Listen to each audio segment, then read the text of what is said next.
अब हम आगे समझते हैं अनुच्छेद लेखन का प्रारूप अर्थात उसका स्वरूप। अर्थात अनुच्छेद लेखन को लिखने के लिए हमें किन किन तथ्यों की ज़रूरत पड़ती है। अनुच्छेद लेखन में सबसे पहले हमें विषय का नाम लिखना है, अर्थात जिस विषय के ऊपर हमें अनुच्छेद लिखने के लिए आया है उसका नाम हमें लिखना है। फिर इसी के अंदर एक पॉइंट होता है भूमिका, अर्थात उसके बारे में, उसके तथ्य के बारे में संक्षेप में हमें भूमिका बनाकर लिखनी है। अर्थात हमें पहले विषय का नाम लिखना है, फिर उस तथ्य को संक्षेप में लिखना है कि इस विषय के बारे में हम क्या जानते हैं। इसके अंदर दूसरा पॉइंट क्या है, मुख्य विषय वस्तु। अब आती है बात संकेत बिंदुओं की। जब अनुच्छेद आता है तो उसके अंदर संकेत बिंदु बने होते हैं कि पहला पॉइंट, दूसरा पॉइंट और तीसरा पॉइंट।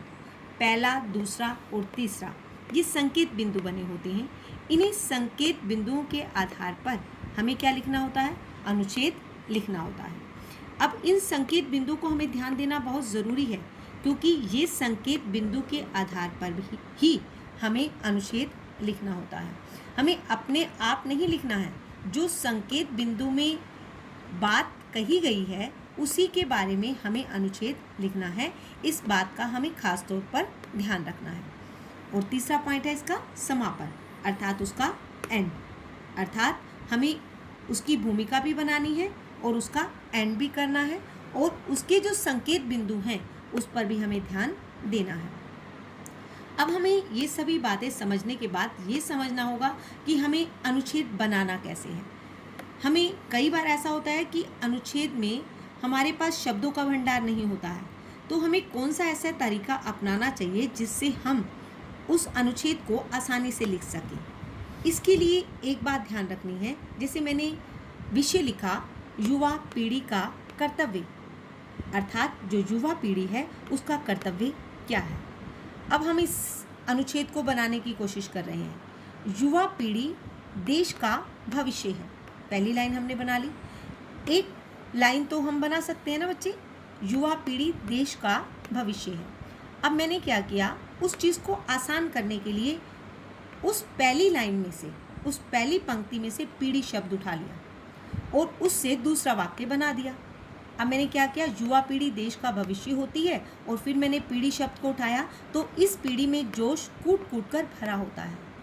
अब बच्चे, अनुच्छेद बनाने के लिए एक अच्छा तरीका यही है कि अगर आप एक पंक्ति लिखते हैं और अगली पंक्ति में से उसमें से एक शब्द उठा लेते हैं, फिर तीसरी पंक्ति लिखते हैं तो उसमें से एक शब्द उठा लेते हैं, और फिर चौथी लिखते हैं उसमें से एक शब्द उठा लेते हैं, इस तरह वो अनुच्छेद बनना आसान हो जाता है। लेकिन इसके लिए सबसे ज़रूरी चीज़ क्या होता है, शब्दों का भंडार। और उसको मजबूत करने के लिए हमें रोज़ 5 शब्द इंग्लिश के याद करके उसे हिंदी में कन्वर्ट करना है, उसे परिवर्तित करना है। तब हमारे शब्दों का भंडार मजबूत बनता चला जाएगा और हम अनुच्छेद आसानी से बना सकेंगे। अब आप अनुच्छेद बनाने की कोशिश करेंगे। मैंने सिर्फ सिखाया है 2 पंक्ति के अंदर, और युवा पीढ़ी का कर्तव्य, इस पर आप अनुच्छेद आगे बनाएंगे। Thank you very much.